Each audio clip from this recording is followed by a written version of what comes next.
Hello guys, despite all the efforts of the Russian army, Ukrainian soldiers continue to advance in Kursk region of the Russian Federation, taking under our control more settlements. Also, Ukrainian drones might have broken another record when visiting Russian city of Murmansk, located very far away from our border, approximately 2,000 kilometers. This is great, and most importantly, our angry birds do it for 3 days in a row. And actually, there are lots of military objects worth visiting by our drones in Murmansk region, especially the military field Olenia. Every Ukrainian knows this evil name because they use it for the takeoff of Russian bombers, tools that destroy Ukrainian infrastructure, and by neutralizing airfields, we actually save thousands of Ukrainian lives. And you might have noticed that many of these combat operations now take place on the Russian soil. Putin and his population desperately invited war, and now they have it on their own territory too, which is an important change in the course of this war, but also the reason why Putin loves threatening the world with everything he can, including nuclear strikes. But believe me, he will not make it. So do not appease Russia based on this only argument. The only reason why Putin is still alive is that all of these intelligence services around the world know he will not use nuclear weapons. So let's talk about the special military operation of Ukrainian armed forces in Russia and why we should not believe Putin. It goes without saying, but still, more arguments to come. My name is Anna, I'm from Ukraine, I'm in Ukraine, and if you're new to the channel and you want to see Russia defeated and Putin in prison, subscribe. We will discuss that on the channel sometime soon. And also share the videos that you find interesting and important. The world has to know the truth about this very, very brutal, violent war, and all war criminals must be punished, and Putin is number one among them. So, our special military operation to Kursk region continues. You know that one of the reasons why Ukrainian commanders decided to start the operation was actually to distract the attention of Russian army here on the front lines and expand the front lines, and this goal was achieved. According to preliminary estimates, Russia had to take away approximately 60,000 of their soldiers from the front lines in Ukraine and move them back to Russia, where they actually belong and should stay forever. And despite all the efforts, their counter-offensive seems to be quite unsuccessful, and there are other ways and tactics when you listen to analytics of military experts that Ukrainian soldiers can use to actually expand the territory that we control right now, and it seems to be happening. More of the settlements in the southern and western parts of Kursk region are now under the control of the Ukrainian armed forces. And this is good because this is an illustration to those cowardly, intoxicated people in various international organizations that Russia can and will be defeated, and there are no red lines. I was also glad to see that, on those territories that are under the control of Ukrainian army, Russian population are shown films about the war crimes of Russian soldiers in Mariupol, Bucha, and Irpin, and believe me, they remain devastated seeing the reality. And maybe sometime later, when more people in Russia have access to this information, and when they learn about this huge crime that they have committed together with Putin by supporting him, something will start to change in these swampy territories. But we are working hard to fasten the process. And if you are with us, subscribe. We have a beautiful community of kind and smart people here.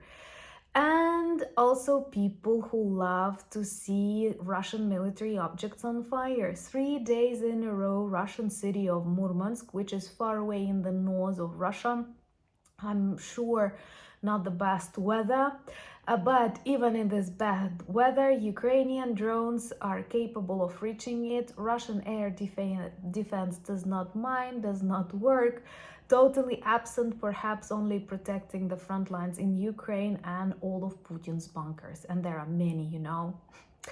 So anyway, these drones are visiting Murmansk 3 days in a row. Maybe that will continue tomorrow. I don't know. I will not limit us. And that is why they had to close lots of airfields. And in particular, one of the most important and evil targets here is the military airfield Olenya, where they locate lots of bombers like those, and they often use them for the takeoff carrying missiles to Ukraine. And of course, by neutralizing these objects, we save thousands of lives, and not only of Ukrainian people, but also people who come to support Ukraine, and also people who can be influenced if this war is not stopped here and now. Believe me, this is needed for the rest of the world too. And people in the Baltics, people in Poland, Moldova, Finland understand that really well. Please help us spread this message. And understanding that his defeat is close, that many even of his partners who were carefully observing Putin's blitzkrieg in Ukraine see that he is losing, Putin becomes more and more desperate, and he starts threatening the world actively. You know that he has this very interesting character in his criminal gang, Medvedev, who is always under the influence of some substances. And he typically likes to threaten the world with everything he can. But he's not taken seriously, obviously. But to some extent, I'm sure that Russian criminal government uses him as a crazy spokesperson. You know, in Russia, they have the saying, I don't know how to translate it correctly into English, but it says, what a drunk person says, like what is on the tongue of a drunk person is in the brain of a sober, meaning like when you're sober, you won't say it, but when you're drunk, you will tell things you'd prefer to hide being sober. So that's the instrument, and typically all the BS that Medvedev says, it corresponds to this dark vision of the future by the Kremlin leaders. And now Putin threatens a war with NATO, which is absurd because he actually speaks inside Russia that he is at war with NATO for 2.5 years already. So he contradicts himself. But he also uses nuclear blackmail. And some good people, even among the community of our channel, are afraid of that. As a Ukrainian, I'm not afraid. Well, first of all, we went through a lot of things, and we know that the only way to stop this matters and the sufferings is not to freeze the conflict, not to appease the murderer, but to defeat him completely, and to make this very vivid illustration to other similar regimes that are observing. Also, many peace plans appear that I won't comment because I'm not interfering into your campaigns, elections, and other things, but these peace plans are based, what if Putin uses nuclear weapons, then we have to talk with him, we have to appease him. Putin is not the only person that can be the president of Russia. One day someone else will come, Russia may change. So stop being afraid and stop saving Russia in its present mode, because you know, sometimes I do have this feeling like people do everything to preserve Russia in its borders with its Putin, which is insane, because right now he's the craziest person on the planet, threatening so many continents. And I often had this question. I will be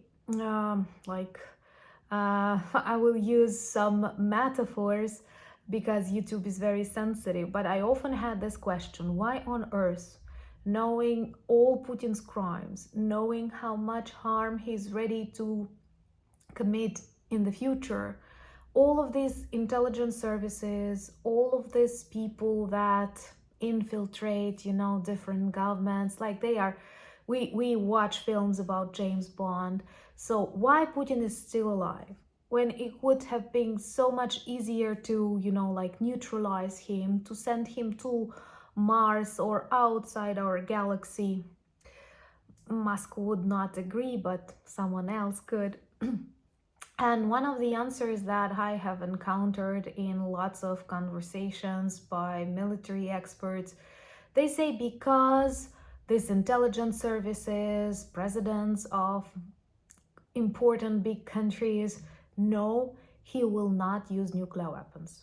Because for him, that's a suicide. The moment he does it, even with small tactical weapons, it is end for him. And Putin cares about his life and health tremendously. That is one of the reasons he may be actually using doubles. We have a video about that. I did not believe in this double theory at all, but having done some research, I will link this video so that you can watch yourself and make this decision whether you believe it or not. But Putin cares about his life. That's why he has these very long tables. That's why he did not communicate with people during COVID. That's why he has a huge network of bunkers where he hides. That's why he's never on the front lines compared to President Zelensky, and many, many other examples. So he will not use nuclear weapons, understanding this will be just a death sentence for him and people around him. And that's why they keep him alive. Well, but even without nuclear weapons, believe me, he causes lots of evil, and he does that for decades already. And the only way we can end this story is with ending Putin in a legitimate way. I don't mind seeing him in prison. Or else.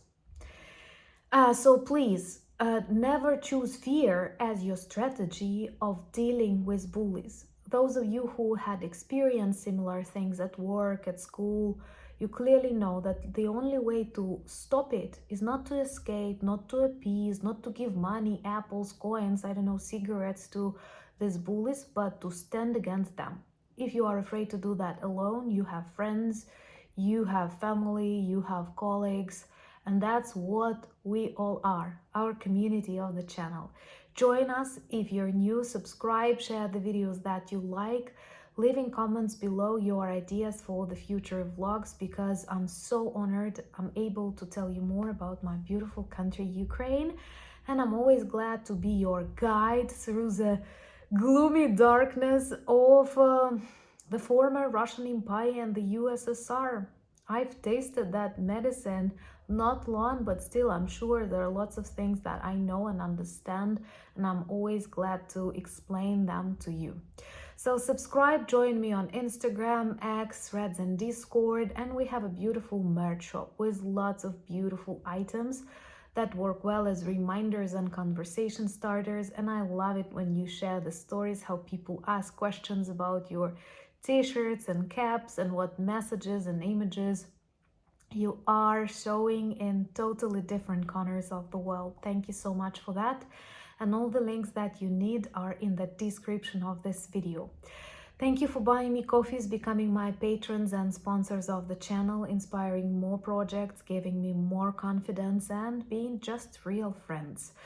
And thank you so much for standing with Ukraine every day of this crazy war until the complete defeat of the dying post-Soviet Russian Empire, together with Putin. Slava Ukraini!